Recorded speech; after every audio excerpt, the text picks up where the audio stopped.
चले जाएं हम। जिसकी शादी के लिए आए थे उसकी शादी तो 15 दिन पहले ही हो चुकी है। आजकल करके आप लोग जा ही नहीं रहे। छोटी बहू, तुम ये क्या कह रही हो? तुम मेरे सामने मेरे भाई को चले जाने के लिए कह रही हो? देखिए माँ, आते ही उन्होंने दीदी का कमरा ले लिया। उसके बाद वो आपके छोटे बेटे के कमरे में घुस गए। मेरे आने के बाद वो आपके कमरे में घुस गए। अगर हम किसी तरह एक कमरे में रह सकते हैं तो तुम्हें क्या तकलीफ है? तकलीफ रहने में नहीं है। अच्छा, तो आप आ गए? हाँ, मैं आऊंगा, जाऊंगा, लेकिन रहूंगा नहीं। सही कहा ना? आप उनकी दीदी हैं, आपने घर में हिस्सा दिया, ठीक है, लेकिन खाने में हिस्सा दिया क्या? खाने में हिस्सा? आप दो भाई बहन मिलके एक थाली में खाना खा रहे हैं क्या? नहीं खा रहे हैं। वो अपनी बीवी बच्ची को लेकर रत्ना के पति के पैसे पर 2 वक्त की रोटी मुफ्त में तोड़ रहा है और मोटा हो रहा है। आप हमारे मामले में क्यों टांग अड़ा रहे हैं? अरे, एक बाहर का आदमी अपनी बीवी बच्ची लेकर यहाँ पर रह रहा है, उससे आपको तकलीफ नहीं है, और जितनी तकलीफ है सब मुझसे ही है। वो बाहर के हैं, इस परिवार के कुछ नहीं। मैं भी बाहर का हूँ, इस परिवार का कुछ नहीं। वो आपके लड़के के मामा है, मैं अपनी भांजी का मामा हूँ, बस। हाँ, दोनों मामा में लड़ाई हो, हम देखे। हाँ। चलिए चलिए, बोरिया बिस्तरा बांधिए और निकल लीजिए। यहाँ पर रहना आपके लिए ठीक नहीं है। क्यों ठीक नहीं है? मेरे मामा इस घर में रहेंगे या नहीं रहेंगे वो मैं तय करूंगा। हाँ, और क्या? उससे पहले आप इस घर से निकल जाइए। तुम मेरे चाचा को जाने के लिए कह रहे हो? मैं बहुत दिनों से देख रहा हूँ, ये हर रोज इस घर में आकर अशांति करवाने की कोशिश कर रहे हैं। सुनो बेटा, मुझे अगर अशांति चाहिए होती तो फ्रॉड केस में तुम्हारी माँ को जेल में भर देता, गूंगे से शादी करवाने के लिए। ये गहने और पैसे जो लेकर आई थी वो तो आप पहले ही ले जा चुके हैं। पैसे और गहने तो ले लिए, सब ठीक है, लेकिन उन्होंने गूंगे लड़के के साथ मेरी भांजी की शादी करवाई, उसकी जिंदगी बर्बाद की, उसका क्या होगा? शायद आपको पता नहीं है, लेकिन आपकी भांजी को बोला गया था ये शादी ना करने के लिए। उठने को किसने कहा था? तुम लोगों ने? उठने कहा था इसके पिता ने, लेकिन ये उठी नहीं। अपने भैया के प्रति सहानुभूति तुम्हारी कभी नहीं थी। सौतेला है इसलिए तुम्हारी माँ भी उसे पसंद नहीं करती थी। सहानुभूति दिखाया मेरी सुंदर सुशील भांजी ने। गायत्री अगर मंडप से उठ जाती तो तुम्हारी इज्जत का क्या होता पता है? लड़की वाले तो गला पकड़ के तुम्हें घर से बाहर निकाल देते। मामा चुप रहिए। उस दिन जिस लड़की ने जान समझ के गूंगे लड़के को अपना पति बनाया, वरमाला पहनाई, उस लड़की को तुम लोगों ने नौकरानी बना दिया, घर से निकालकर सीढ़ियों के नीचे रख दिया। मामा, वो एक दिन अपने पति को ठीक करेगी ही। इसका मतलब वो गूंगा भी बात करेगा? देवर जी, आपने इन पर बहुत अत्याचार किए हैं, लेकिन मैंने कुछ नहीं कहा। पर आज के बाद अगर गूंगा कहा, क्या करोगी? मुझे मारोगी? हाँ, एक उल्टे हाथ का थप्पड़ पड़ेगा। क्या कहा?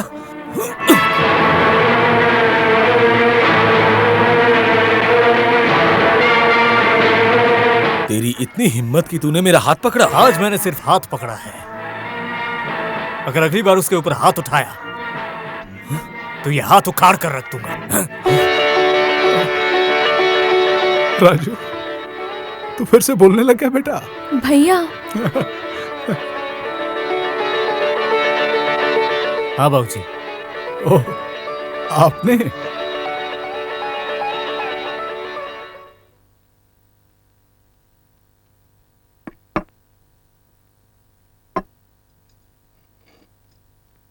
एक जोखिम तो तूने से शादी करके लिया ही है, एक और जोखिम ले पाएगी? हाँ, लूंगी। बताइए क्या करना होगा मुझे? 1 सेकंड की हेरा फेरी में तेरी जिंदगी खत्म हो सकती है। अगर मैं उन्हें ठीक नहीं कर पाई तो फिर इस जिंदगी का कोई फायदा नहीं। तो कल शाम को प्रिंसेप स्टेशन में उसको लेकर चली आना, मैं मारूंगा।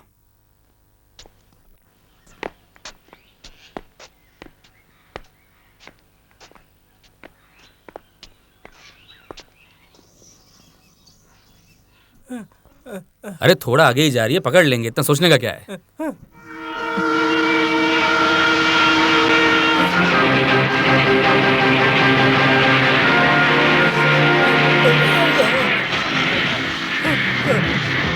अरे सही वक्त पर वो हट जाएगी, इतना घबराने की क्या बात है?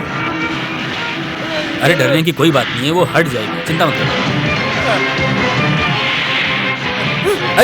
जाने दो, जाने दो, जाने दो, अरे जाने दो। अरे रुक जा। अरे तू तो बोल नहीं सकता है तो उसे बचाएगा क्या? मरने दे, मरने दे, मरने दे, मरने दे।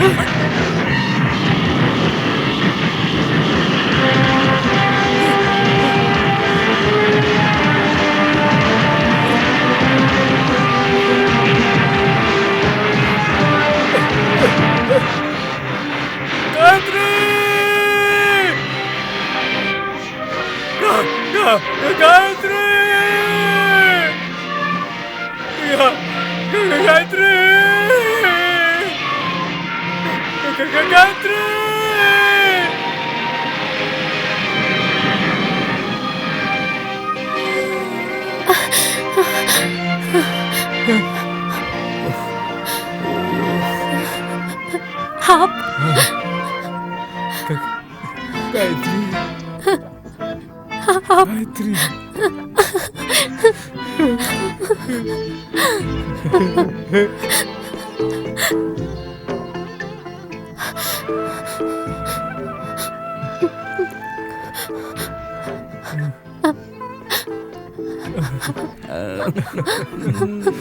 इन सब से हमें कोई फायदा नहीं होगा। ये 2 पैसे कमा सके, आप इसका भी तो इंतजाम कीजिए। दिन रात यूं बैठे रहने से तो कोई फायदा नहीं होगा। जिसका खुद ही इतना पैसा है तो वो बाहर क्यों काम करने जाएगा? मेरे पास तो पैसे नहीं है। है, बैंक में 1000-2000 नहीं, लाख रुपए। हजार नहीं, एकदम से लाखों रुपए। मामा, आप इनका मजाक उड़ा रहे हैं। तूने ये कैसे सोच लिया कि मैं राजू का मजाक उड़ाना चाहता हूँ? तो ऐसा क्यों कहा? बैंक में लाखों रुपए हैं। अभी सही कह रहा है, बैंक में उसके पैसे नहीं तो क्या, मेरे तो हैं। राजू मेरे खानदान का चिराग है, मेरी जायदाद का इकलौता वारिस।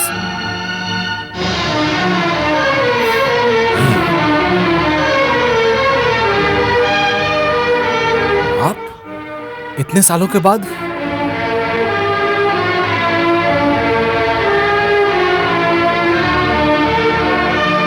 खुश रहो, खुश रहो। ये कौन है? ये हैं राजू के नाना, दीनानाथ चतुर्वेदी, मेरे ससुर महाशय, बड़े जमींदार ही हैं। आप अचानक यहाँ? मैंने उन्हें आने को कहा। ओह, आपने ही? गायत्री से पता चला कि बोलपुर के जमींदार राजू के नाना हैं। अपनी बेटी की मृत्यु के बाद वो इस घर में एक बार भी नहीं आए। परसों जब राजू ने बात करना शुरू किया तो मुझे लगा कि दिल्ली जाने से पहले राजू के लिए अच्छे से कोई इंतजाम कर दिया जाए, इसलिए कल शाम मैं बोलपुर गया। राजू की सारी बातें जानने के बाद उन्होंने मुझसे कहा, उस दिन के बाद से जब आरती की मौत हो गई, मैं उस घर में नहीं गया, जाने को जी नहीं चाहता। अपने नाती के बारे में आपने एक बार भी नहीं सोचा? आपकी बेटी का इकलौता बेटा, आपने अपनी बेटी खोई और राजू, मां के साथ साथ उसने अपनी जुबान भी खोई।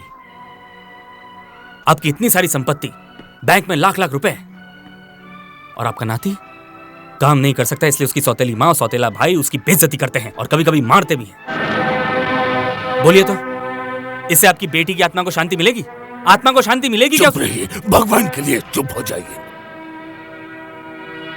इतने सालों से मैं सिर्फ अपनी तकलीफों को सीने में दबाए रखा था, राजू के तकलीफों के बारे में सोचा ही नहीं। एक बार के लिए भी मैंने उसके बारे में नहीं सोचा।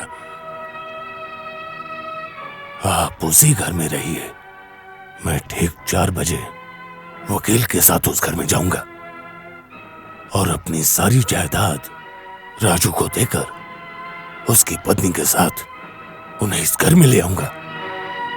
आप आए, लेकिन हम आपके साथ नहीं जा पाएंगे दादाजी। नहीं जा सकते? नहीं दादाजी, बचपन में मैंने अपनी माँ को खोकर एक नए माँ को पाया। क्या आप चाहते हैं कि मैं इन्हें छोड़कर चला जाऊं?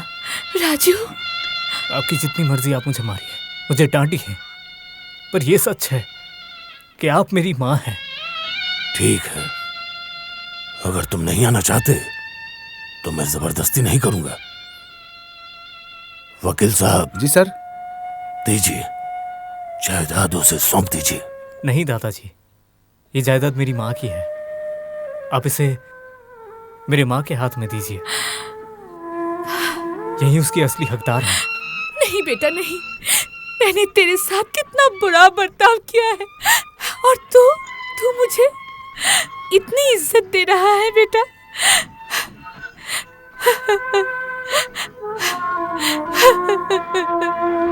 ले लीजिए और बाकी किस्त लेने के लिए हमारे घर चलिए।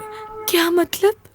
वही 30,000 नगद और 15 तोला सोना। आप ऐसा कह के मुझे शर्मिंदा कर रहे हैं। शर्माने की कोई बात नहीं है दीदी, राजू बेवकूफ नहीं है एक इंसान ही। बात भी कर रहा है। यह आपकी प्राप्ति है।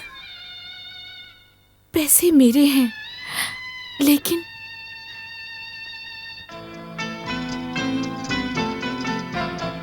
ये हार बड़ी बहू का है।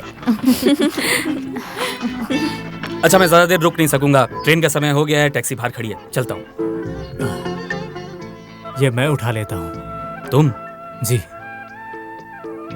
क्योंकि जब से आप मेरी जिंदगी में आए हैं तब से मेरी जिंदगी बदल गई है। इसे मैं... ये क्या तुम अपने सर पर लोगे? जी, जैसे भरत ने राम के खड़ाऊ सिर पे उठाया था, वैसे मैं आपका ये सूटकेस नहीं उठा सकता क्या?